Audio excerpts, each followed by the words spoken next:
Every now and then when I feel a bit buggy, I look at the floor, maybe need a new ruggy. Scratch that, I'll get some beers and get chuggy. Nah, man, I know what I need, some more Man Huggie.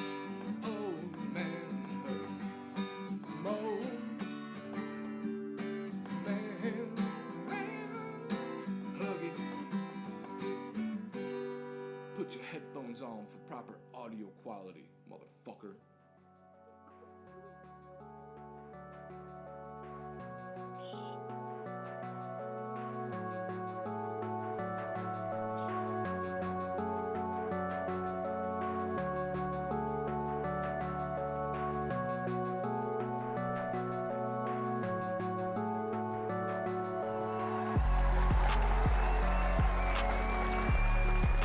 Angry Black Quarterback, episode 49, final countdown. Weirdest, and well, we're going to talk about, obviously, Eagles sucking ass and choking dick. That's top 4 worst home losses, probably, for that team, especially to be up like they were, defense not being physical at all. Then the Cowboys play, which is like, did he say that he was eligible? Did he not say he was eligible? I think the refs just suck. Oh, dude, that's the ultimate. Both of our team lost. Your team deserves to lose last week. No, because even no, stop, nope, stop, tripping stop. call. That tripping no, call. nope, Where's the trip? nope. Okay, Where's look. Okay, what I'm saying is that game played out. Call doesn't stop, get called, stop. That game played over. out. Nope. Same thing like we our. Need it out. Nope. Same thing like our game. It played out to one of the final plays of the game. Y'all lost that game. The refs blew that call, saying people that weren't even in, who didn't even declare themselves as eligible, when saying people said they did. That whole team officiating crew has been demoted and is not is not doing any playoff games. This next week's their last week. Real. You have to be real. The Cowboys lost that game. I did. No, Cowboys lost that game. If the refs don't call that a non-existent tripping call, Cowboys win, and the Lions never even get the ball back because we just knee it out. Game over. But more importantly, the refs, even with the controversial call, they didn't even call the right call. And that's illegal formation, which was an illegal formation. But that's how bad the crew is. It's like, even when they're fucking up and being controversial, they're not even calling the actual penalty that actually existed. So yeah, that crew, man. See you later. God, good riddance. Well, that's what I've said before, is there's going to be major rule changes. There's going to be major rule changes this offseason. And I think they have, people are like, oh, they got to ban the push to. Dude, that is like 10th on the list of things that are important for the league to adjust and address. Fuck the push tush. Who cares? Like, who gives a shit? Everybody's trying to do it. What the fuck ever. You have literal games coming down to horrible calls, bad holding calls, bad pass interference calls. There used to be a challenge for pass interference, which was super cringe because the refs are never going to overturn themselves. So even in there, he's like, oh, the wrong guy declared himself eligible. It's like he wasn't even there. So illegal formation or not, the person that he said declared themselves as eligible didn't even go declare themselves as eligible. Yeah, I know. Isn't even in a position to... Hold on, wait. No, I have to stop you right. Is that a Boondock Saints shirt? Yeah. Dude, legit. Yeah, that's the shirt's awesome. And the back says... the back of it says, "Thy will be done." My first email, BD Saint, is still up in the MSN.com. Yeah, dude, this is fucking a great shirt, great movie. Love it. Yeah, even if it is, let's say, even if it is illegal formation, he still said the wrong person declared themselves who's playing like essentially a guard position, who isn't even able to be eligible in the first place. It's just like that whole game, that whole last like 3 minutes of the game is a perfect, in a nutshell, of these refs blowing calls, making bad decisions that are totally oh shit, Papa Fitz Papa Fitz is in the chat right now, dude. Oh, The old dude, no fucking way. It's gotta be. Trumpet Man fits you too. Bucks gonna play Eagles in the first round. Yeah, we'll play y'all again. I mean, we'll see. I mean, our defense isn't playing physical, but before we get into that, it's really like that last 3 minutes is a perfect example of all of these games having horrible calls that are deciding games. You saw in the Chiefs game against the Jets should have won that game. Horrible holding calls on like a 40-yard scramble by Mahomes. And now it's like it's overcorrecting itself. So now the Chiefs can't get calls to save their lives, and they're playing like shit. They're also kind of figured out. But, you know, these refs are really doing everybody, like the fans, a disservice, the players a disservice. I know I'm sitting here as like an angry armchair black quarterback, what the fuck ever. But what I will say is like that's really frustrating. That's got to be frustrating for the players. Like, I mean, all of us played sports. I mean, Joe, you played college football. I mean, I played pretty high level Texas high school football. Bad calls like are extreme whenever you're not able to play. Like, you got to let these guys play, and if it's egregious, you got to call it. And it's got to be consistent. It's so inconsistent across all of these games. The year that the NFL, before the season and right when the season starts, put out a commercial about jokingly addressing that the NFL's rigged. And so they have this really funny commercial with all these people around the table. You know, what's the script this year? And it's like when everyone's calling like shit games being rigged or this and that, sports betting is at an all-time high. You know, it's kind of insane. It's just unfortunate that you have all this stuff, and then the year the NFL goes, oh, ha, yeah, we're rigged, ha, it's a joke, that the refs are at their utmost high of worst performance. Like you said, even like, okay, bad calls. Be consistent with it. Like, they can't even be consistent on any level, and yeah, it's just bad all across the board. Well, what I will say is, and we've spoke about this before, is I do think that there's kind of a changing of the guard in the ref department. So I do think that you see a lot of these refs. The same shit happens in baseball. I'm sure it happens in soccer. You have these close-knit groups of dudes. You got your Ed Hockeys. You got your guys that have been, you know, out there calling games since before technology. Jr. Before fucking technology even played a role in football. And as officials, as we grew up watching football, these guys earned our trust. Like, Ed Hockley was a huge dick. I didn't know it as a kid. I was like, that guy's jacked. And man, he lets him play. He lets him hit. This guy's awesome. I like when he's calling games because they're going to be like, people are going to get smacked around a little bit. Hell yeah, right? Like, but like we grew up trusting these guys. We do see a changing of the guard when it comes to these officials, and I do think that does play a role. That there aren't a lot of familiar faces that we see, a lot of new people making big calls in big spots that they're not used to, when there's other people that we've seen make those calls. Like I think we said last episode, I haven't seen so many flags picked up in my life, throwing flags and picking them the fuck up. I think there was one in the Texas-Washington game. Like, come on. Like, it's just really frustrating. I think everybody would rather them. I'd rather them let them play and be consistent and be like, oh, that was maybe. Oh no, hold on. I'd rather it be, oh, well, like, you know what? We're gonna be not as tight on holding this year, and because the edge rushers have got an advantage, they're gonna, so we're gonna let them hold a little bit more, and you know what? We're gonna let them smack around the receivers a little bit more. So the defense, we're gonna hold a little bit more on the D line. Hey, fit corners, safeties, you get to be a little bit more physical. And we're not going to call as many defensive pass interferences. I'd rather them say that and be consistent with that than whatever the fuck this whole season's been. That's what I'm saying. Because it's not flag thrown and picked up in the Cowboys game with the push in the back that everyone saw, even on the replay. They're like, oh shit. Well, but that's what I'm saying is. No flag. But hold on. But I do also think we threw it. But I do think that when it comes to certain players and it comes to their history, especially when it comes to injuries, those do play a role. You're talking about Michael Parsons coming up, blindside hitting him in the back, the ball's gone, his head whiplashes. We all saw Tua Tagovailoa have like the craziest finger movements when he got knocked unconscious on that Sunday night. I think it was Sunday or Monday night football.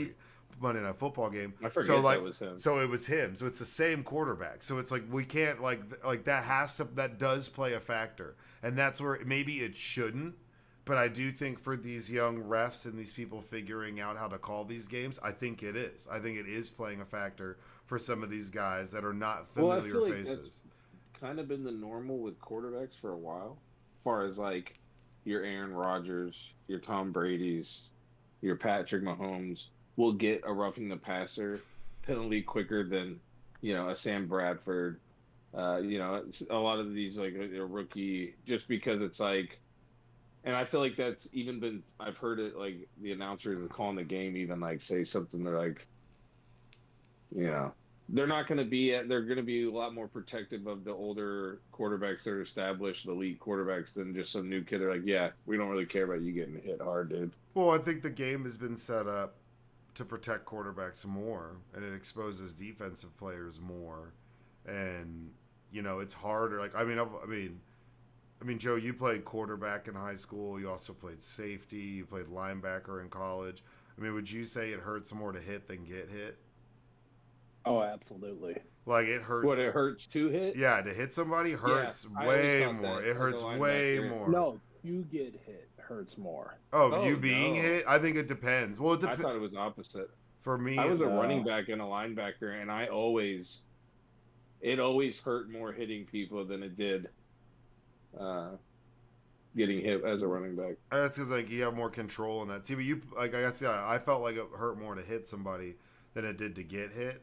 Because if I was elusive and hard to hit, then it's like I have like a little bit more control in that situation. Like you're trying, like the defense's movement's predicated off of mine, right? Like so I'm in control of that flow in that situation. So I'm avoiding hits and I see them coming as where it's like, all right, where is this guy gonna go? That shit kind of hurt. That's why whenever you see defensive guys go in and they go to hit a receiver and the receiver like moves and they end up sticking like another corner or sticking a linebacker, and those guys are normally like down for a couple plays because they're getting stuck. They were in the middle process of hitting somebody. You're kind of vulnerable when you're tackling somebody too. You're a little bit exposed. I was a will linebacker, so I feel like I was always playing the containment. So I couldn't really be at full speed usually when I'm tackling. So the person that I'm tackling is 9 out of 10 times full speed, and I'm just, holding my ground to stop him kind of thing. And it always just fucking hurt, yeah. But I mean, there are situations where it does hurt to get hit by an offensive player. But if, like, all things are equal, you have your linebacker and your running back running at each other, I'd much rather be the one doing the hitting. That's fair. Oh, I can see that.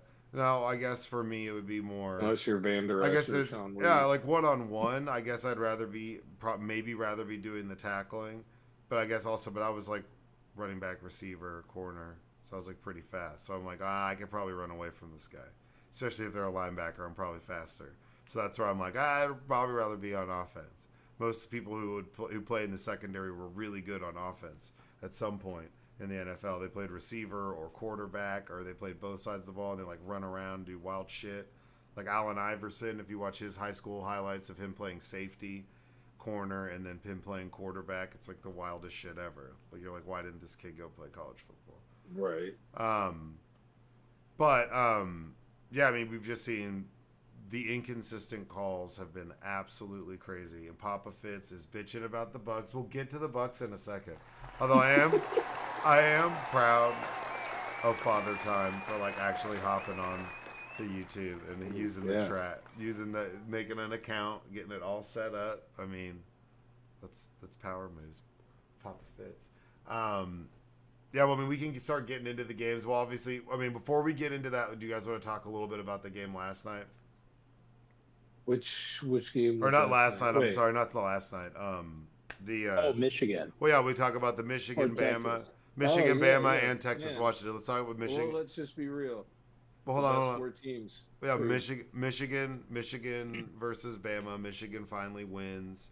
All the cheating scandal, all the bullshit that comes with it. McCarthy, we saw him play in spurts in some of their playoff games. He gets over the hump. Teams running the You ball think well. Cobbrar leaves even if they win the championship? You think he goes back to the I NFL? think if they win the championship, I think he stays, and it's like fuck you. Like I don't think he feels like he gives a shit. Like he has to leave. Right. Yeah, and his ties there too. Me and my dad he was asking. I didn't realize his dad coached there. If he wins, He played there. if he wins a championship there, football legacy. They'll build a statue of him. Football legacy done, because he went to Super Bowls. He went to a Super Bowl where was good with the Niners in the NFL, so he's proven he could coach at the NFL. Then he left. I do think his coaching style is a little bit difficult and kind of short-lived in the NFL. He's more suited for college because he's kind of like a hard-nosed fuck when it comes to stuff. So it's different when you're dealing with like grown-ass men if they don't all buy in, or they might buy in originally if you have like a underperforming, extremely physical football team. I think they'll buy in, but after about 4 or 5 years, your message gets kind of tired with that same group of dudes, and it's harder to get other people to buy in later. I think that's kind of what happened with him. You saw that happen with a lot of people who are head coaches who take over these jobs. What's his name? Greg Schiano, who was really good in college and then went and was a coach of like the Bucks and did fucking terrible and then got demoted. Or Lovie Smith, another Bucks coach. Hey, here's some Bucks for you.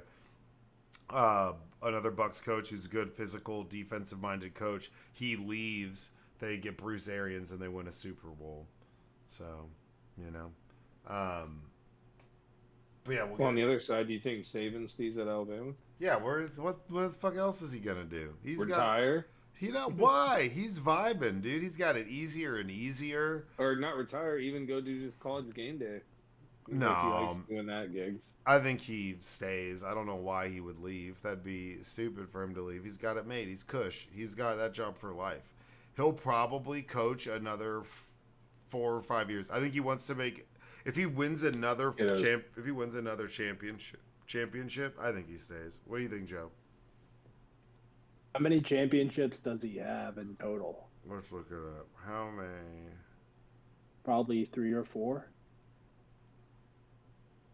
Because I feel like at his point, it's all about records. Like, how many championships is he away from the all-time record for a head coach? He has 7. Jeez. Wait, hold on. Wait. What does Bear Bryant have? He has 6 national championships. You know, I mean. Oh, sorry, he has 7. No, he has 7. He has 6. Saban has led the Tide to 6 national championships, and he won 1 with LSU back in the day. That's right. What about Bear Bryant?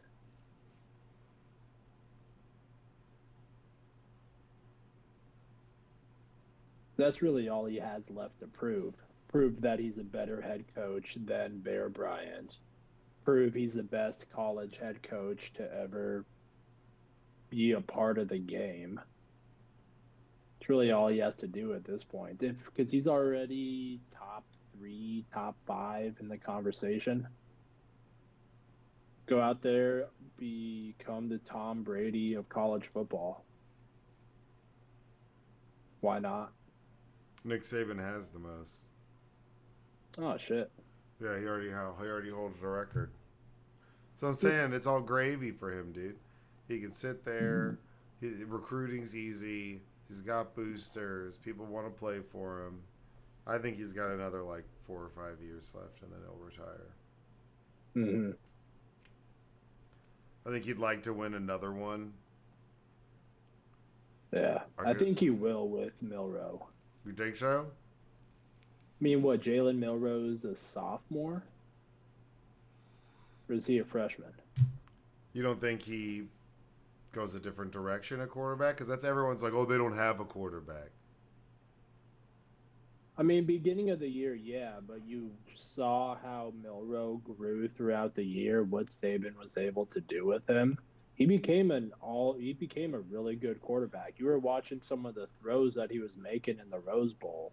Those were impressive throws, and he has the legs and the athletic ability to be that high-powered dual-threat quarterback. Yeah. Which is something he's he's had a couple times, but not like a true dual threat. Because you'd make a case No. at that point in his career, Jalen Hurts was running the football. Tua was never a runner. He was just like accurate, just throwing the ball around. Mac Jones, no. McElroy, no. He's, you know. Even Bryce Young. Bryce Young is athletic as fuck and fast. Yeah. But he's not really a runner. He's a passing quarterback first.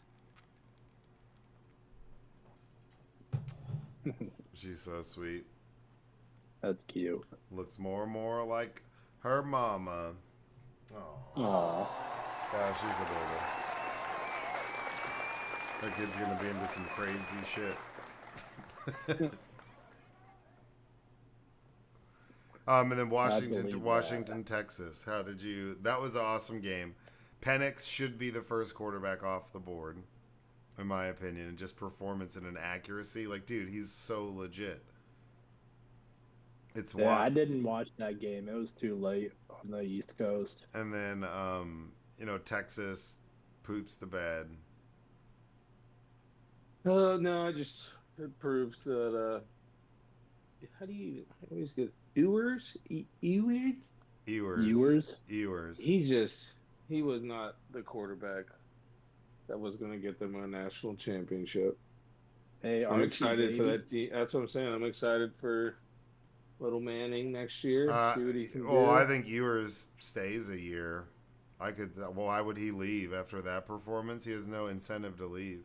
Well, he's not getting a starting position, I'll tell you that. Well, I think they could compete for it. If he loses the job, that's one thing. Well, But I think that'll make even Manning better. There's all of this talk about Arch hitting the transfer portal. I mean, we'll see, but why when Texas goes to SEC, they're gonna have a good, It's weird. I can't believe they're not even playing Alabama for the first year in the SEC. Well, they've played Alabama 2 years in a row already. Yeah. So they've already they've played their games against SEC teams, so they'll have a full SEC schedule next year. So we'll see. It'll be interesting to watch. I didn't realize that all SEC teams don't play each other in the season. Yeah, kind of weird. But I mean, Texas chokes. Washington, man, their wide receiver talent, their running back talent, their defense is sus, but man, outside is the quarterback a sophomore or a junior or a senior? I think he's a junior. But he was at. He goes into the draft. He might be. Well, Penix was, in my opinion. Well, he should be first quarterback off the board. Dude, he looked fucking. That's what set aside Ewers and just seeing Penix play.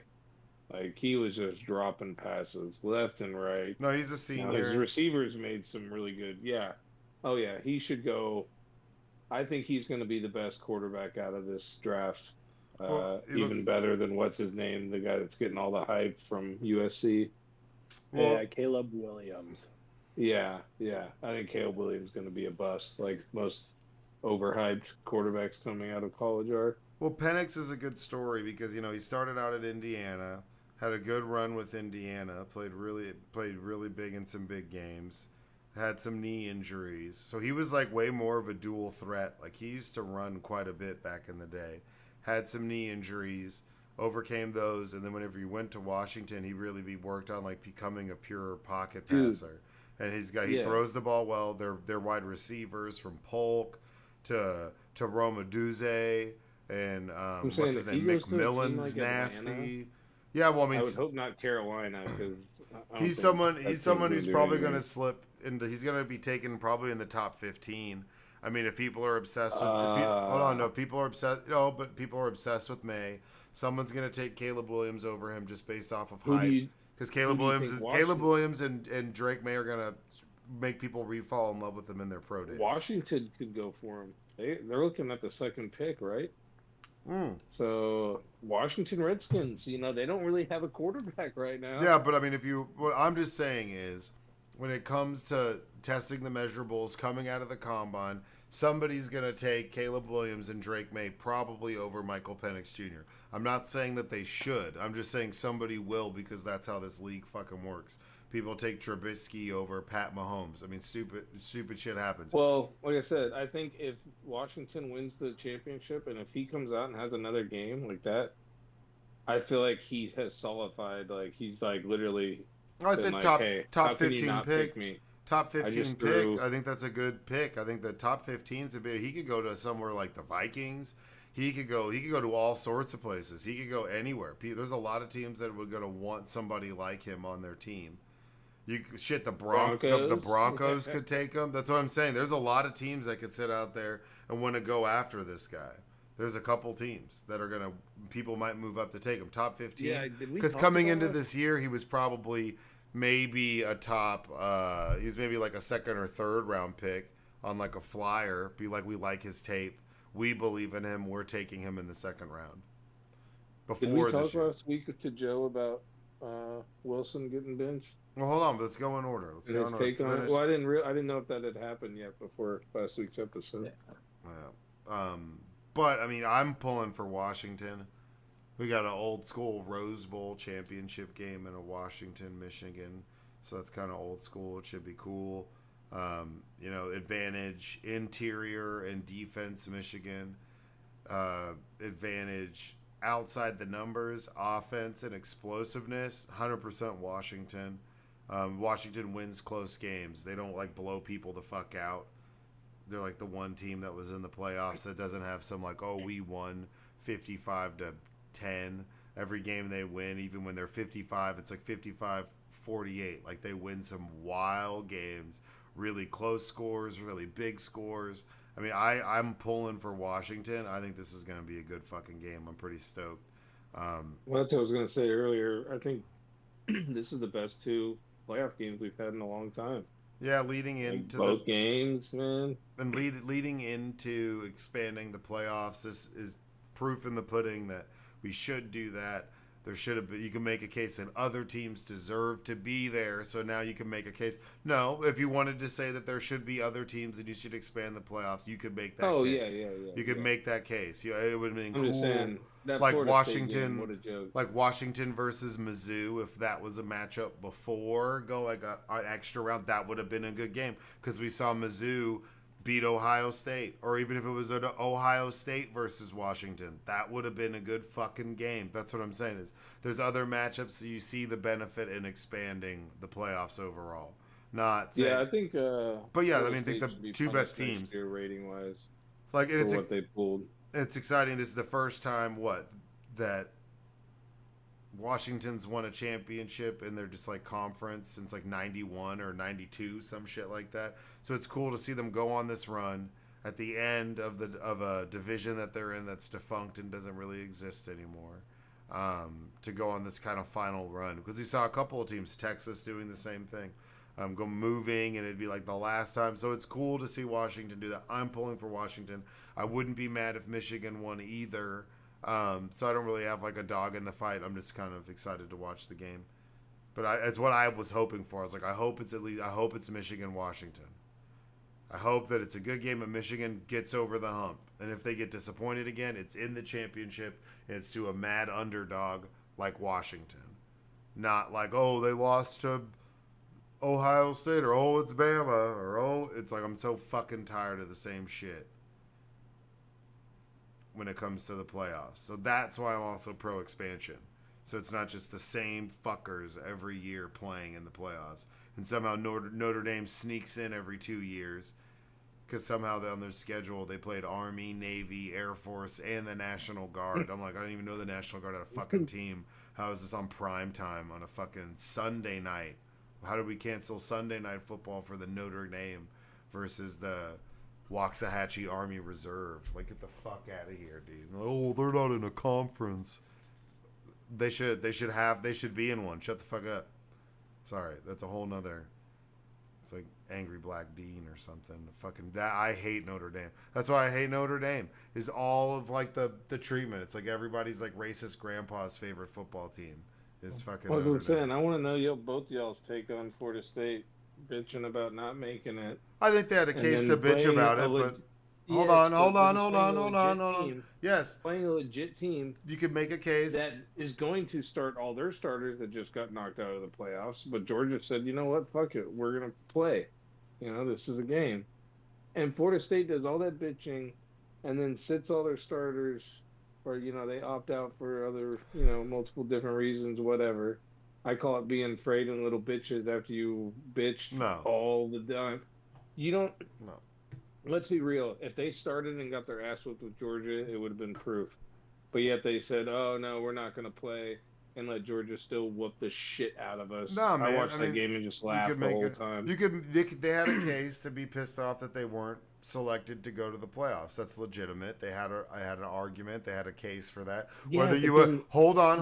This is what before better the game is played. than playing Before Georgia? the game is played.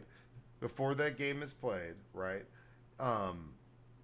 They had a case to complain about it, and they're like, "Hey, it's not our fault. Our starting quarterback, who potentially could have won the Heisman, got hurt." And we've won all of our games. We've done what we're supposed to do. We checked all the boxes and we're undefeated. We should be in the playoff. That's a legitimate case. Now, did they lose? Because, yeah, there's people who don't want to play in a game because they're pissed off. There's people who are graduating who are first or second round picks on offense and defense on that team who've increased their draft value and would rather not play in a game that to them is meaningless because they'd rather go do whatever. Because now those guys are all training for whatever the fuck they've got going on. They're all doing stuff, or they're spending NIL money and hanging out, not doing shit. So that's the product of the NIL, is people aren't going to necessarily play in bowl games if they're not important. But if we expanded the playoffs, would Florida State deserve to be in it? Yeah. Could they have won a game again? Would they have been a higher seed and had to have played like a Mizzou or somebody else, like a 2-loss team, and probably maybe gotten their ass whooped? Absolutely. That's why you expand the playoffs, so that Florida State doesn't have a case to complain about being left out. And if you don't make it in the top 10 and you're not one of the 2 at-large bids, which is 2 of like the highest, the American Conference champion and the SWAC champion, whoever the fuck, the highest rated 2 non-Power 5 schools, then you're just out. And that's, you expand the pool to really narrow the scope on people being able to complain about it. Yeah, but Florida State, child. they lost. Yeah, they lost. Your governor bitching about it, and like I said, it's like literally like, I didn't get invited, and they're like, okay, well, you can come to the next birthday party, and also this next birthday party is the 2-time national defending champions that just barely didn't make the playoffs. Like, it's not like they put Florida State against some bullshit. Hey, you know what? They're like, hey, y'all are gonna play Georgia, which is rightfully your time to did you show. Did you think y'all deserve to be there? Do you think Georgia? Do you think that also we said about this, there's 5 power conferences, there's 4 spots in the playoffs, so it's fucking stupid. So it doesn't make sense. And you have to expand it to include anybody who's a non-Power 5 conference school, because you can't just make it 6 and then be like, oh, and then the highest rated on, because then whoever's at 7 is going to be pissed off that Liberty's in the playoff and they get their ass beat, right? So Liberty would play like Texas. You would have like one, you could do all sorts of cool stuff. That's why you got to expand it. But one of those Power 5 schools is always going to be left out. And it's always, does a 2-loss SEC team that's not the SEC championship make it into the playoffs? And it's normally either fucking Georgia or Alabama, or it's a 2-loss Notre Dame. No, it is. And it's fucking annoying. State's in either the Michigan-Alabama game or the Texas-Washington game. Put Florida State in either of those 2 games. Do you think those games are as entertaining and as close? I think that I think that they got it right in the teams they had in it based off of the outcomes. But also, I mean, like, in players in protest who are making millions of dollars to go not play in this game, saying fuck you to the committee and not playing in the game. You also got to consider that some of those players are like, fuck this shit, I'm not going to play, and that ruins the product for the NCAA on the field. So it's not like, so they ruined the product. Less people watched that football game because a lot of first and second round picks on offense and defense didn't play. Florida State's defense, besides their quarterback, is extremely great. Is one of the better defenses in the entire league, in the entire all of college football. Whether they have Jordan Travis or not, inconsequential. Doesn't fucking matter. So that's where those guys didn't play. So fuck yeah, Georgia beat up on a bunch of freshmen, sophomore, redshirt juniors who never play and are hopefully competing for a spot. But that's an organizational thing. No, exactly. But the organization as the NCAA, it's players. No, the university. Coming Yeah, but from you a state can't. that's already crazy. Yeah, but you can't. If they're declaring for the draft, they're Or, done with it. No, if they declare for the draft and they're already getting paid through NIL deals, that's what I'm saying. This is the product of the NIL. These players might not play because it's not in their best interest and they're already getting paid. But that wasn't the reason. Let's legitimately. No, that's 90% a of those lot of players those guys play didn't because of the protests. exactly, and they're also getting paid millions of dollars while they're whether they're playing or not. So it doesn't matter. That's what I'm saying. How am I going to increase my draft stock if I'm already like a borderline first round edge rusher coming out of Florida State and coming into this year nobody knew my fucking name. But I showed out, and Jordan Travis lit it up for me all year, and we were undefeated, and we played a lot of big TV games. And now my name's getting thrown around as being drafted. I'm not playing in this game.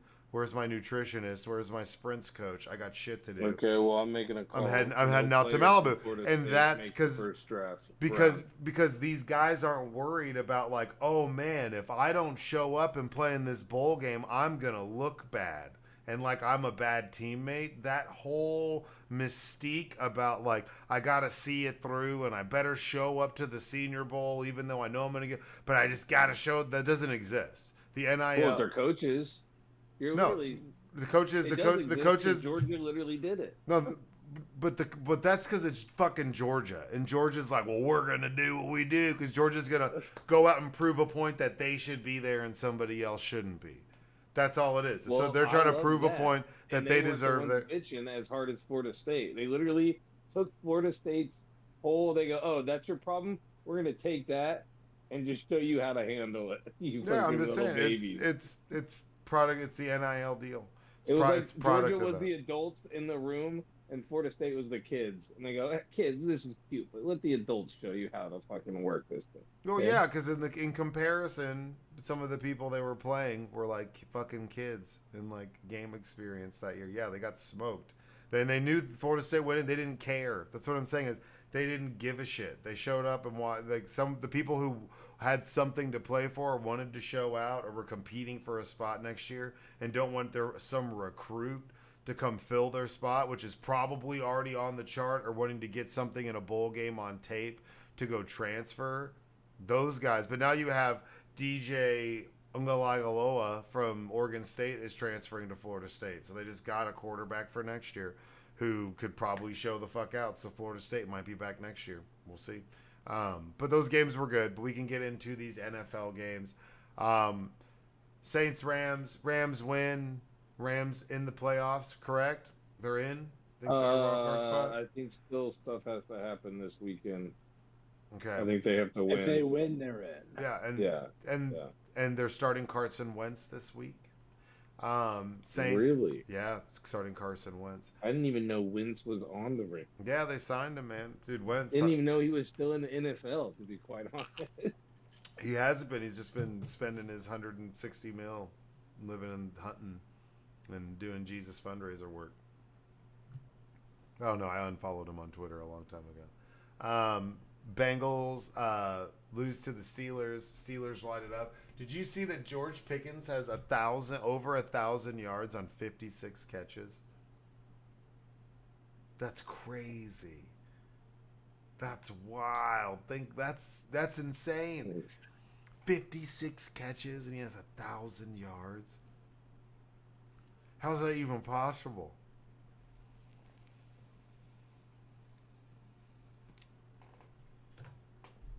And yeah, the Bengals are just, they're hurting. Browning 3 picks, Mixon, T. Higgins lit it up.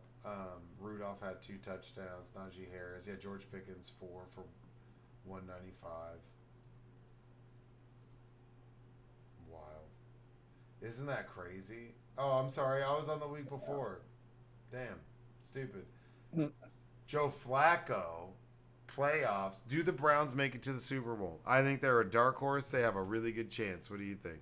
If they had Chubb, if Chubb was playing right now, if they go out and go after somebody like Dalvin Cook, I know they keep saying that the Cowboys might go after Dalvin Cook, but if they go after Dalvin Cook or something like that, man, I mean, the Browns defense is stacked. They look good. Joe Flacco throwing the ball, 3 tutties, 300 yards again. Njoku 6 for 134. The resurgence of David Njoku, man. I don't know what happened. He was in that wildfire was wearing that crazy ass mask, came back, mask off, fucking futuristic shit, man. He's just lighting it up. I mean, they're killing it. And their defense is no joke. No one would say that they don't have a good defense. Still have Kareem Hunt, and Jerome Ford's been running well. I mean, and catching the ball. He had a 50-yard pass from Flacco. I mean, Flacco's lighting it up, man. Comeback play. If he takes over this team earlier, he's comeback player of the year. Like, he's lighting it the fuck up, man. Mm-hmm. Like, what are his stats right now? Right now, he's got a 90 QBR, 13 touchdowns, 8 picks, 60% completion, 1,616 yards. That's still really good. Like, that's for how short he's played. It's like we're seeing the expansion of this passing game for the Cleveland Browns. And it's awesome to see because this offense is structured for someone like Flacco. It's not structured for someone like Watson, which is like wide. I control the world. I'm the quarterback, right? But yeah, I mean, Browns in the playoffs, they're looking at 12 wins. If they win this week, wow. We already talked a little bit about it. Cowboys, Lions. I said if Goff throws 2 picks, Cowboys win. I do worry that CeeDee Lamb is like the only receiver that exists for this team. Cook's got 2 touchdowns. Talking about, bro. You're always throwing Cooks under the table, bro. He had a good game. He had 5 catches for 60 yards and a touchdown. Dak Prescott. For 2? Hold on. Dak Prescott 26 of 38 for 345, 2 touchdowns and a pick. CeeDee Lamb 13 catches for 227 and a touchdown. He literally caught half of all the passes that he threw. That's the number 1 wide receiver. That's any other team. He's really, and then one of them was that crazy ass bomb play, which was wild. I don't know how you don't get the sack. He just like bumped into Dak and let him run away. That was the craziest shit ever. That's the one thing. Dak is actually. He's a big dude, but if he is CeeDee able Lamb, to see the hit coming, he's able to get away with it. CeeDee Lamb caught half of the passes and 2/3 of the yards. I'm just saying, big picture. If someone can scheme to stop him, I worry about that. That's what It doesn't look like anybody can, because even you saying that, I think it's been known from mid-season that CD has been stepped up as our number 1 threat. He was your number. What are you talking about? He was your number 1 threat when you drafted him. The whole point of drafting Cooper was on the team, and then you got rid of Amari Cooper because CeeDee Lamb was putting up better stats. There was whole talk, even you saying, I don't know if CD's the number 1. You drafted wide receiver in the That's the dumbest thing ever. You said it. Look back in the archives. You drafted CeeDee Lamb with a top 15 pick in the first round because he is a number 1 receiver. You don't draft somebody that high at wide receiver in today's day and age with the emergence of all these receivers that we see who are great, who are not taken in the first round. What does that have to do with this is his best season? That's what I was getting at. This is his best season. No, absolutely. But I'm saying his breakout. Hey, the passing game. The passing game is extremely one-dimensional. The Cowboys' offense did not look that great in this game. They really didn't. If you take away that one, if you take away that one big play on that bomb, the Cowboys lose based off of every. Yes. What are you talking about? You're forgetting the big point. If you take away CeeDee Lamb being an idiot for his one time, he was an idiot, and fumbling in the end zone, Cowboys are up a touchdown. But that's stuff that we see in a row that we turn over the ball stupidly. But what if you ask me put $1,000 down, a Cowboy is gonna fumble the ball or step out of bounds before scoring a touchdown, or Dak Prescott's gonna complete a 95-yard bomb touchdown when he should be hit for a safety. Escape. It was a great play. Throw a bomb of a ball for a touchdown. I would put $10,000 on a Cowboy fumbling the ball out of the back of the end zone. Well, and also that's a stupid rule. They need to rechange. That rule's 100% fine. Is fumbled in the end zone. No, there's too many. No, there's doing it. No, 100. No, it'd be the same way because there's so many plays that benefit the offense when it comes against defensive players. That's one of the few plays that actually benefits the defense. If they force a turnover in the end zone and it goes out of bounds, it's a touchback.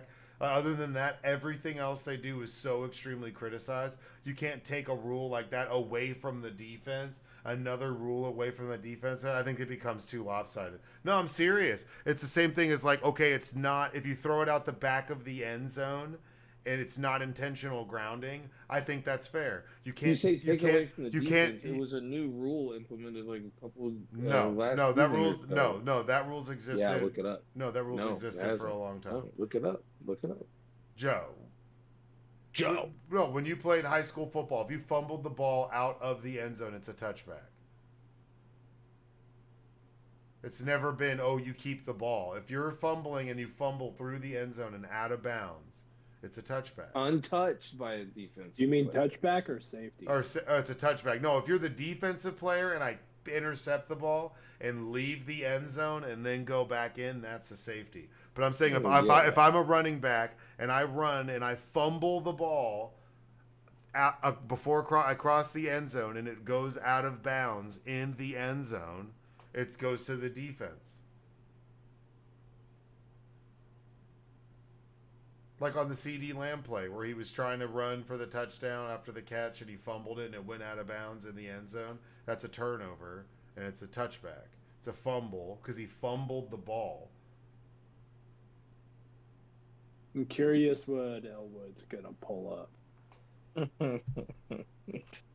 That rule's existed for as long as I've remembered.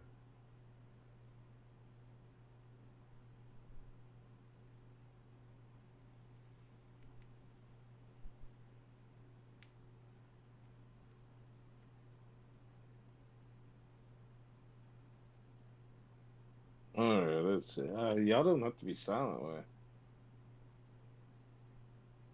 No. Oh, that's a college. Wait, hold on. Regards as awarding touchbacks. No, hold on. Balls fumbled into a team's own end zone or in the field of play, and the ball goes out of bounds in the end zone, it's a safety. If the team provided that, well, it's in the end zone. What? Yeah. If the fumbling team fumbles it out the back of the end zone, it is a touchback.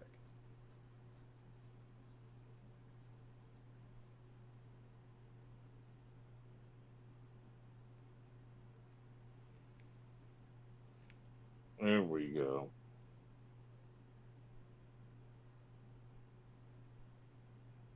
It loads.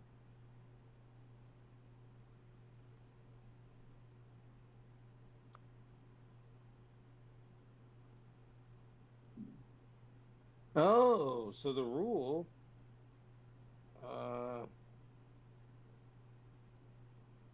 Let's see. Apparently, wow.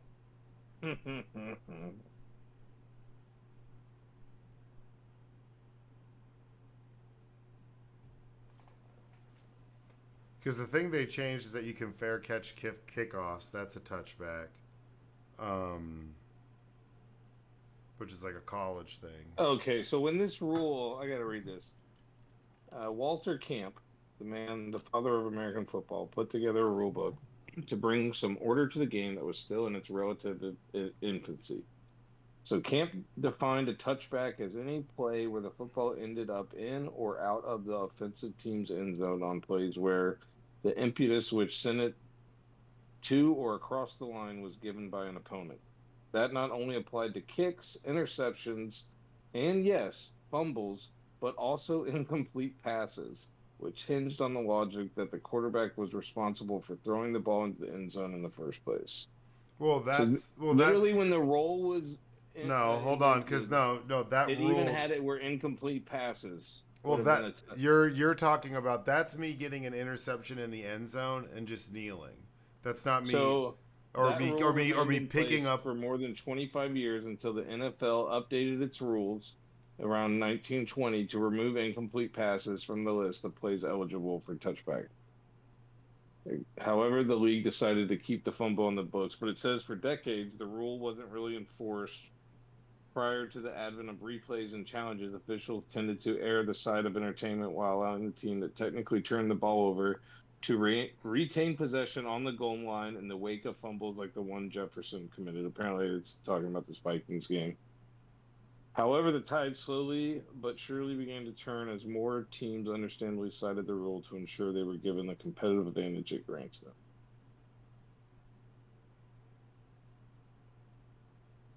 So yeah, it's a controversial rule. All right, that's all that needs to be said. No, man. I think it's Man. Nah. But moving on. Titans lose to the Texans. Then the other game, Bears beat the Falcons. We'll see what the Bears do. Nothing. I mean, in the draft, that's what these are teams that are just waiting on the fucking draft. Ravens kicked the shit out of the Dolphins. Ravens look like the best team in football right now. Saints beat the Bucks, which adds more controversy because it's anyone's division. 8-8, 8-8. Like, God, this division is just bad. I'm just happy if the Cowboys win. That's who we're gonna face week 1 in the playoffs. Saints or the Bucks? No, because they're division winners. So you because whoever one of them is still gonna get a wild card depending on. Nah, probably not. Probably not. I don't think one of them gets a wild card. So one of them will be a division winner.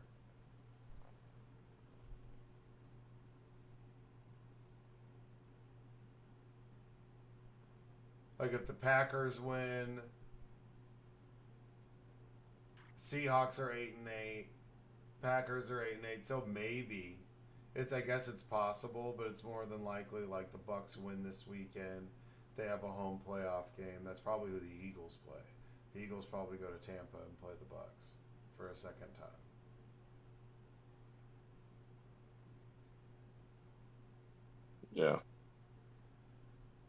Yeah. Bills beat the Pats. Close game. End of the Bill Belichick era. Thoughts? Probably. It should be. I mean, who's their coach? What do they go offense? Do they stay defensive minded? I still think they try to go after someone like Vrabel. Maybe Josh McDaniels. That could be a possibility. It'd be stupid. Like, I hope. Yeah. After he shit the bed in Denver and Vegas. But he was there for years. They could very well give it to him. Yeah. Knows the staff, the offense, the system. Yeah, Cardinals, Eagles, man. Eagles to go out to a big lead early. Defense chokes in the third quarter, gives up 15, puts up 0 on offense. I mean, Hurts didn't play bad. This play calling, man, the offensive play calling is so absurd. You're running screen passes and quarterback draws, and you've got a 4-point lead at the end of the game, and it's like 1st and 15. Like, what the fuck are you doing? There's a really bad. Your coaches are showing they suck. No, Brian Johnson on their talent. No, Brian Johnson, our offensive coordinator, is bad at calling plays. He is bad in the sense that he's not putting the players in the best positions to succeed. I mean, Jalen Hurts goes 18 of 23 for 167 and 3 touchdowns, 13 carries, 61 for DeAndre Swift. That's not bad. But A.J. Brown, 4 catches for 53 yards. Like, the offensive play calling is just so absurd. And then on defense, they're just banged up. They can't stop the run. I mean, James Conner, it's the same like whenever the Cowboys played him. James Conner, when he's healthy and running hard, and if you're not in the mood to tackle that day, James Conner's going to run you the fuck over. He's a monster of a person. That dude's just a beast. It's kind of sad he's stuck in Arizona, but I mean, yeah, I mean, the Eagles got to figure this shit out. I personally am like, I'd say whether they should be resting as many people as possible before the playoffs this week. They're in the playoffs. It doesn't matter. You know, the chances of y'all losing are pretty slim, losing to Sam Howell and Washington. So I don't think that it's necessarily worth it. I mean, 8 carries for 25 yards for Jalen Hurts. Those are 8 designed carries. Why are you doing that? Like, that's... Jalen Hurts has shown that he can throw the ball. I don't think that anyone would say he's not good at passing the ball. He's like second in quarterback completion rating up until like he was first for most of the season until like a week or two ago. So it's not like he can't throw the ball, but dude, this offensive play calling is absolutely stupid. Absolutely stupid. So dumb on offense. And they put up 31 points, but there's so many missed opportunities. It's like they gotta run these long developing pass routes, or it's stupid short screens. And it's not like they're even really functional. They almost get people's heads taken off every single time they throw these fucking screens. It's so stupid. There's a couple teams that run them, and I'm just like, oh my god, stop running those fucking screens. That's not in your offense. That's not what you're built to do. Yeah, and y'all don't have like any motion before play either. That's what I'm saying. Like, Brian Johnson, I'm not sure what he's doing. He's called better games the past 2 weeks, but still, I mean, it's, you know, I think that a lot of these issues they say is like the feud is, I think there's players like AJ Brown who's pissed that he's only got 4 targets and like he's not getting to do what he does. He's like a big physical dude and he wants to run. We need to run quick hitting routes. Devontae Smith can run long developing routes, I guess, but he's pretty quick too. Like, I just don't fucking get it. So, I mean, they're kind of getting what they deserve in that sense. We both have the same record. I don't think the NFC honestly wins the Super Bowl this year with what we've seen by the Ravens. I mean, I know it's still early and it's not the playoffs yet, but man, they look absurd. Like, their defense looks good. They got ball hawks everywhere. Their running game's great. Zay Flowers is legit. Beckham Jr. can run around. Bateman looks good. I will think that after week 1 or after the first game, or week, I guess, 2 of the playoffs, because Baltimore will have a bye, but, you know, they mentioned it earlier when I was listening. I forget what I was listening, but yeah. We've seen Lamar win MVP. Baltimore's look like the best team and go out the first round of the playoffs. Yeah, but this offense, these offensive weapons that they have, as well as the defensive weapons that they have, and the youth that they have in those defensive weapons, this is probably the most athletic and fastest team that we've seen Lamar Jackson have. Like, this team is fast. Zay Flowers is fast. Beckham Jr. looks healthy. They're down Andrews. They're down arguably their best red zone target, and they're just lighting it the fuck up. Bateman's what I'm saying. Bateman's How many no of those guys have slouch. playoff experience. I mean, most of them have. Beckham Jr. won a Super Bowl. What are you talking about? Zay Flowers is a rookie, but Zay Flowers is like wildly Zay Flowers good. is their guy. Yeah, he's wildly talented. So, honestly, did Odell even get a catch last game? I don't even remember seeing him. Jags beat the Panthers. Jags 9-7. I mean, Jags dead in the water. They got ways to go. Young team getting better, but they got a ways to go. Colts beat the Raiders 23-20. Rams beat the Giants 26-25. And then Niners beat the Commanders 27-10. Seahawks lost to the Steelers 30-23. Mike Tomlin, man. Bengals lose to the Chiefs in a pretty tight game, surprisingly. I mean, the Chiefs just look pretty human. They got some talent, but like I said, yeah, honestly, that's the team I'm interested to see week 1 of the playoffs and what happens with them. And we'll wait for Joe to playing come back. Away. Wait for Joe to come back, but oh, you don't wait for me when I have to leave. Okay, shout out. Grandma sent home. My grandma's been in the hospital for the past couple days, having some issues. So they sent her home. We're still waiting on some test results, but they released her. She was taken home. So shout out. I thought you were singing Nirvana for a second. Shout out. Grandma, take me home. Grandma, take me home. Shout out Gigi. Good song. Yeah, dude, that's good news. Yeah, dude. So while we wait on Joe, I'll tell you this crazy story. I was at work and I'm doing my rounds, setting stuff up, getting ready for the day. I look outside and I see this woman pull up in a car, and she stops her car in the middle of our parking lot, which is really big, and there's 2 dogs not on leashes that she's like obviously chasing, blatantly chasing these dogs, trying to catch them. There's two of them. There's a black dog. One of them takes off around this other building, like vanishes. And I see two dogs off leash where my place of employment is pretty close to the highway. Yeah, I was gonna say. And so that's like I have, a dog. I just love dogs a lot. So I see these dogs wandering off leash. I bolt out the doors. I see this woman. She's like, "Oh my God, I'm trying to catch these dogs." One of them bolts towards, like, away from the direction of the highway, and then this other one bolts in the direction of the fucking highway. So I'm like, "Oh my God, you go after that one." Pointed to the one that bolted towards away from the highway. And I was like, "I'm gonna go after this one." So I turn and I look, and this dog is standing on the side, like right next to the highway, one of the little like 2-lane highways. The speed limit's like 45, 50, and then takes off for the median. And it's obviously spooked. So I'm waiting, and then I cross the street to go after it because it's like, this dog just, it's such, oh my God, it stresses me out. Such a high traffic area. It's super spooky. So then I go after it. Then this dog crosses the next median and decides to bolt. And it tries to go up this big embankment hill to like get on the fucking highway. While it's doing that, and the dog was okay, but this Jeep's coming, clips this dog on its like back hip, going like 40, 45 miles an hour, man. So I was like trying to save this dog on the side of the road, watch this dog get hit by this Jeep. It was terrible.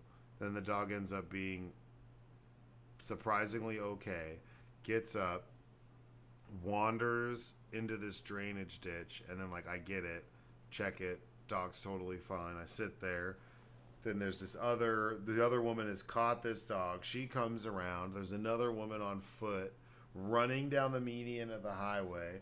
Animal control comes flying up the highway, and I'm just like flagging people down. Dog ended up being okay. It walked back into the owner's car from a leash, like walked in. I mean, that dog definitely, dude, it was the most stressful thing ever. It was absolute madness. This is like It's actually the best place for dogs to get hit. It's the only place in their body they can pretty much get hit and like bounce away and like nothing happen. And but like ribs and head, they're done. And the girl that hit it was like completely distraught, understandably. Well, that's good. She actually stopped. Yeah, she stopped. She was she just stood there, froze. She had no idea what was going on. There's all these people. I'm running across the highway, like dodging cars to try to catch this dog because it's just like so spooked. And I wasn't being like aggressively chasing it, but I was trying to, like, hey, man, it was so crazy. Yeah. It stressed me out so much. Like this lady at the end of my street lets her 2 dogs, and she always sits out with them. But it's right off Dallas Road, which is a super busy street, 40 miles per hour. And these 2 little white dogs are just going pee and poop. But it's their normal routine. But I'm like, fuck no, I ain't letting my dog off leash that close to that busy of a road. Hell no. Yeah. I don't care how tamed my dog is. And they were big. Like, this dog was probably like a 65, 70-pound dog. So it wasn't a small dog. So the sound of it getting hit was like super loud. I was like, it was rough. And then she just stood there, froze, and was completely distraught. And I was like, hey, like, you're good. Like, thank you for stopping. You're good. She was like in tears. I was like, the dog's okay. But, and she seemed super sweet. It was just that was your moment when you've been like, to break the ice and made her feel better. You could have been like, the dog's okay, but he is talking about suing. That would have been good. Just check.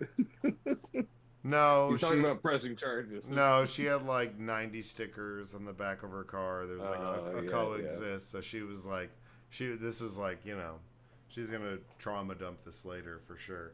But the dog was okay, so that was good. But that was my morning, man. I like was running around on the highway, crossing medians, trying to save a dog. It was like, what? And that was before we even were open, before anything was going on.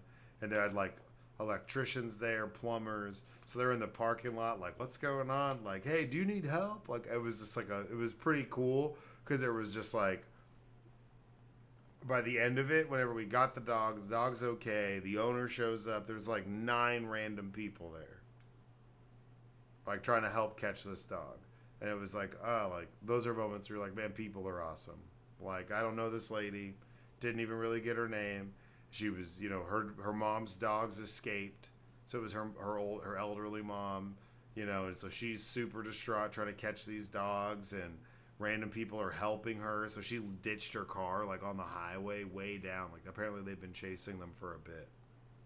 And that's what's crazy is any dog like that, everyone jumps in. You see a crazy dude talking to himself in the middle of the median on the highway, you're like, fuck, that guy's crazy. I ain't helping that dude. That's true. No, I mean, so true.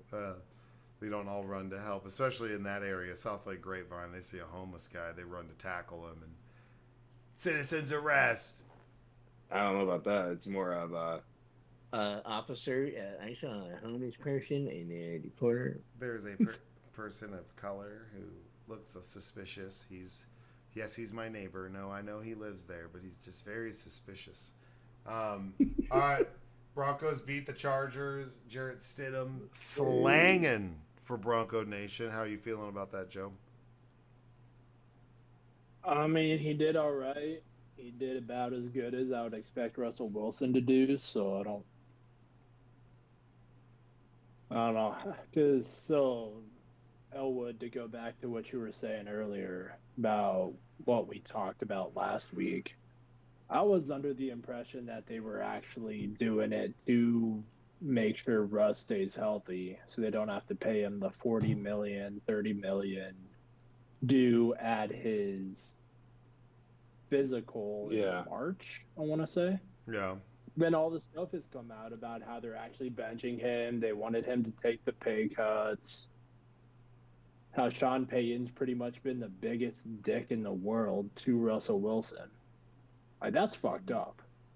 Then the other shitty thing is that it doesn't make any good free agents or college players, for that matter, want to come to Denver as well. Like, we had success this year. It's like, okay, like maybe Denver's got something. They don't want to go and get treated like shit by our head coach, which just hurts us even more. I told you, man. Sean It's a really Payton's a dick. shitty situation. Sean Payton's a dick, dude. Sean Payton is a piece of shit. He is obsessed with being the smartest person in the room. He's like an inauthentic McVay. Like, McVay is the smartest guy in the room, but he's like pretty fucking chill. You don't hear a lot of people on the Rams being like, fuck McVay. Even when they're struggling, they're like, hey, this guy's kind of a G and we really like him. But I'm telling you, man. Yeah, and I can't picture he's a piece McVay of yelling shit at someone in the on the sideline. I just feel like he would be like a death stare guy. He would kind of just like silent, like stare him down. Same with Drew Brees. Drew Brees was a huge piece of shit. Everybody loves Drew Brees. Drew Brees is a dick. Drew Brees is known in the city of Austin for being a fucking dick. That's why he's never there. He never goes he does to come Austin. From the rich area. He never goes there because he's known to be a dick. Period. And Sean Payton's a sleazebag. I caught him doing blow in a bathroom with a bunch of girls with fake IDs in my bar in Austin, Texas. And we had to kick him out. We kicked you out, Sean Payton.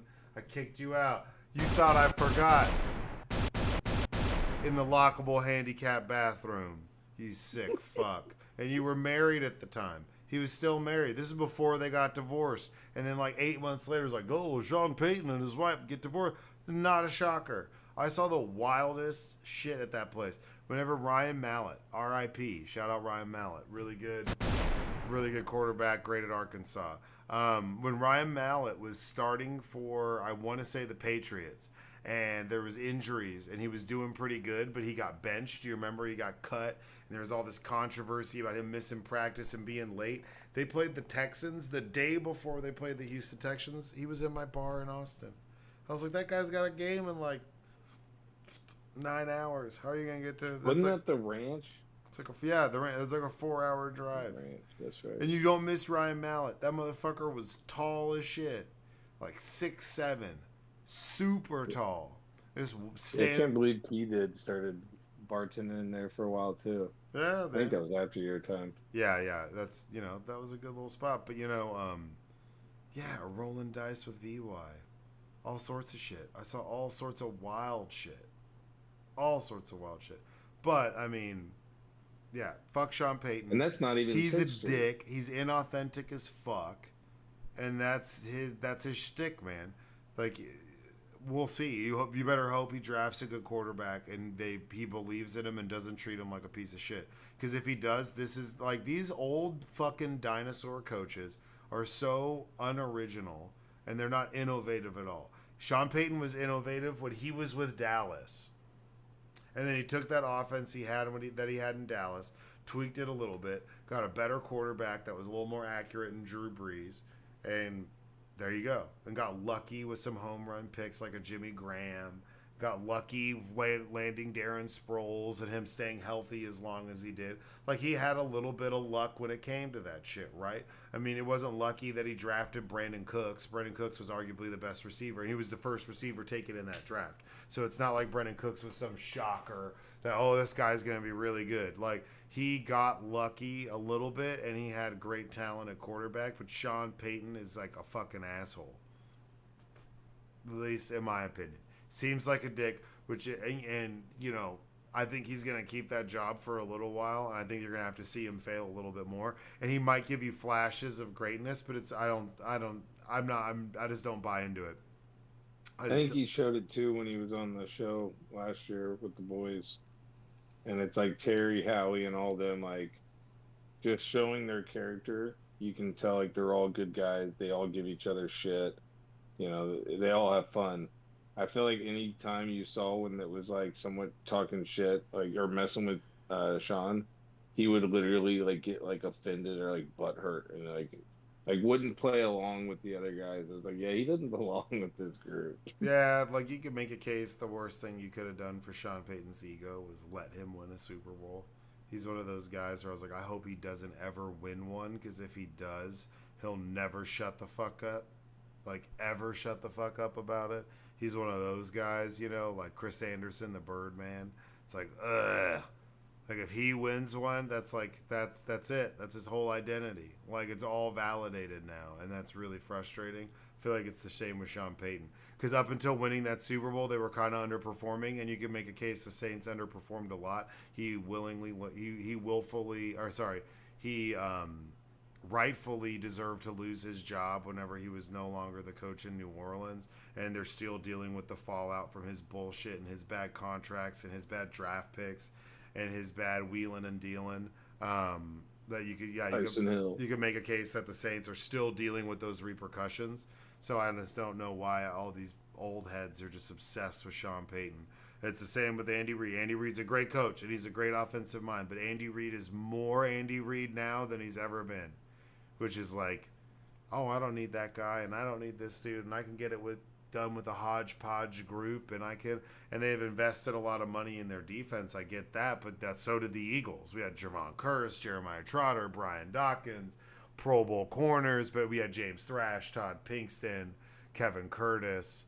But, you know, we got lucky with Brian Westbrook, because before that everybody else was trash, but we got lucky with Deuce Staley, and he didn't last very long. So you think about, like, this is classic Andy Reid, classic Sean Payton, alienating the locker room. Well, not to mention Andy Reid trying to steal Mahomes' chicken nuggies. You know, not cool. Well, I mean, he's a big boy. What do you expect? And then Packers beat the Vikings. I mean, I think they're a good team. Poor Vikings. They're just young.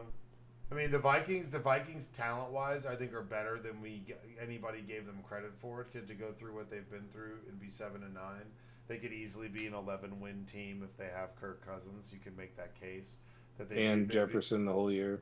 Even without Jefferson the whole year, you could still make a case with just Cousins. They could have been an 11-win team. So I think the future is bright for them. They'll figure out what they're going to do with quarterback. They got some stuff. They'll address their running back need. They'll address some offensive line needs. I think Jordan Love's going to be the best quarterback out of all the 50-50 teams. The teams that are right. Oh yeah, but they're a young team. One of the better. Yeah, they're like the Packers are a young team figuring it out. If they get in the playoffs, I think it'll be good for them long term. That'd definitely be a victory for them if they're able to make the playoffs. That's a W. Finishing 500 or one game under is honestly a W, coming out of what they've been through, what their expectations were. First year without Rodgers. The pieces that they've lost. You know, I think They're in really good shape. All right, well, let's get into bets. What you got 2.0? All right, so last week we had two bets.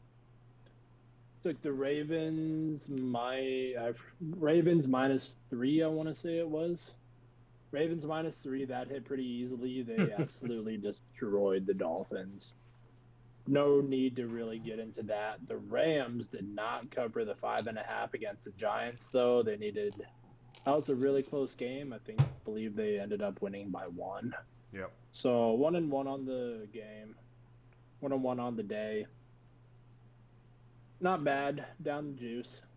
This week, though, week 18 is always weird because you don't know. Some teams don't have anything to play for. Some teams seemingly are already out, but they want to play spoiler to somebody else, and it's division rivals, so you never really know what exactly is happening. So just kind of something to keep in the back of your mind when making bets. You But tie I got in 3 plays. individual player incentives because I saw something on betting. Well, on that I think you're going to see today. some. I think you're going to see a couple Cowboys sit this week. You could see Tyron Smith not play. You could see Fletcher Cox for the Eagles not play. You could see you could see a lot of people not play this week that with teams that still have something to play for. Not all, like 8 starters are sitting on the Cowboys defense, but you could see a couple people not play this week or play the first half and get pulled. Like some type of statistics to put into Joe's supercomputer as far as what individual players have incentives to meet for their last game, and like how many of those players are on each team. Like, oh, I need to get this many more yards to get my bonus, or Well, so the flip side of that is then you have to look at the head coach and the ownership. Are they the kind of people that'll want to support those players to like get them that bonus, or are they going to be dicks and like sit them, be like, nope, don't want to pay you their $4 million. As soon as you get your 2 out of 3 catches, you're done. Yeah, 2 drives and you're done. Yeah, but that is a good point. Definitely pay attention to the news, see what coaches are saying, see what's going to happen. Maybe bet a little less money this week just because of all the volatility and the uncertainty. That being said, I got 3 plays, though. For one of the few games that actually matter for both sides, taking Texans -1 against the Colts. Plain and simple, whoever wins this game is in the playoffs. So both teams are going to be going full force here. I do like the Texans a little bit more. They handled the Titans pretty easily last weekend. This weekend, they're going to Indianapolis where Gardner Minshew has had success, but he's wildly inconsistent and not something you can count on a week-to-week basis. So I think the Texans are heading in the right I think the Texans are trending towards the right direction. I think CJ Stroud is playing really well, and we just need them to win the game, essentially. If they win by 1 point, it's a push, so you didn't lose anything. You can take the money line if you want to, but I like the -1. Okay, that's a good one. And then we got the Lions first half spread against the Vikings. So this is another thing you can do. You can look and see, okay, maybe like the Ravens will play their starters the first half. So maybe you can bet the first half spread or whatnot. Okay. That's what I'm doing here. Dan Campbell has said he's going to come out and play his starters for at least the first half. Then this Vikings team, they're doing well. They just don't have a lot of legs to stand on anymore. I mean, like you said, you kind of feel bad. They're an 11-win team with Kirk Cousins, but is it Aiden O'Connell? No, he plays for the Raiders. Now, I don't know, maybe back to Dobbs. They're just like throwing random fucking people out there at this point. Yeah, so not a whole lot going on there. And then after the shit show that happened last week with the Lions and Cowboys, I expect the Lions to come out hot, at least in the first half. We only need them to be winning by a field goal going into halftime. So I like the Lions first half -2.5. Okay. And then we got the Bears +3 against the Packers. You can take them on the money line as well. I do like that. The Bears are not in the playoffs, but the Packers need to win in order to make the playoffs this year. This is a perfect opportunity for the Bears to play spoiler. Bears are 6-1-1 against the spread in their last 8 games. Since their bye week, they've been playing really well. Packers hit or miss, really, but Packers have the 26th worst rush defense in the league. If you know anything about the Bears, all they do is run. Yeah, So they're expect a number big one. day from Khalil Herbert and Justin Fields. They'll run the ball. That'll open it up for DJ Moore to get some action. Cole Kmet could get involved. Rivalry game last week of the season, I really like the Bears to play spoiler here. Oh. So you can take them +3 or on the money line. Oh, taking the Bears over the Packers. Yeah. Okay. I like your style. Those are good. Those are games with something, teams with something to play for. Any deep thoughts, Elwood? About Just anything before we wrap this up about the game coming up? No, I'll switch sports. What a hell of a New Year's Eve we had. Me and the wifey went to the Stars game. Oh yeah. Don't know if you saw that score. Yeah, 8-1. It's pretty crazy. It was unreal. Like we left, it was 2-3 minutes left in the game, and it was 7-1, and we're like, okay, we got this. Let's beat the traffic and beat the drunkies on the road. And then right when I got in the car, ESPN updated and was like, Stars win 8-1. I was like, they scored again? And then I saw the video update, and it wasn't even on an empty net. So, yeah, it was like 3-0 the first period, and we got to be at the goal where they shoot twice. Nice. So it was fun. A lot of goals. Hell yeah. Good time. Anything deep, insightful from you 2.0? Negative. All right. Deep, bro, man. Well, we got. I think the only thing that gets more deep than that is a positive. Final week, yeah. Texans, Colts, be a good game. Falcons, Saints has playoff implications for the Saints. Same with the Panthers and the Bucks. If Saints and Bucks both lose, Bucks still win the division. Oh, we didn't even talk about homeboy throwing a drink on a fan. Oh yeah. Yeah. That's the downside when you're that close, man. Those guys are gonna say shit. Well, shit, you got to be above that. He got fined. Like that's like a petty ass fine, though. It doesn't mean shit. It reminds me of my buddy. Funny enough, my buddy that I actually bought the tickets for the Stars game off of. He's a diehard Houston Rockets and Houston Texans and Astros fan, and he got he's gotten somewhat famous Houston city wise for other things, but he every Texans game would like go up to the owner's box and hold signs of like you're trash, you're a clown, and he would like get escorted by security out of the fucking stadium. Yeah, but I mean, drink thrown on you is great. You could sue. Oh, yeah. You could sue him. Like I want Jerry Jones to throw a drink at me. Bro, I had a wrestler throw my hat at an event, and it was the greatest thing ever. So I can't imagine if I triggered a billionaire to throw a drink on me, I'd be just laughing. I'd be like, well, we got a bunch of good games this week of teams with stuff to play for. So keep an eye out on that. But yeah, it should be. Yeah, it's Sam Darnold versus Carson Wentz in the Rams game. Rams Niners this week. So that'll be a doozy of a game. Yeah. Well, I appreciate. Yeah, I'm calling it. If Cowboys win, they're going to the championship, the NFC. Because we're getting, if you think about it, if we win and we lock in the 2 seed, I think we're almost guaranteed 2 home games. Mm-hmm. You'd have 2 home games. And I think, we would meet up with fucking 49ers in the NFC Championship.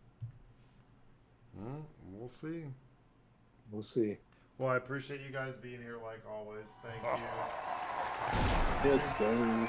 2.0, go to sleep. Elwood, go to bed. I'm not too far off either. Love you guys. Be good. Thanks again. But a happy new year. Yeah, you too. Well, episode 40, we had Kent Fitz showed up. The old man Fitz, Father Time popping by. We'll see. Zero faith in the Eagles getting shit done, but I guess anything's possible. We'll see. Y'all be good. Happy New Year. Stay safe. If you see a dog on the highway, save it.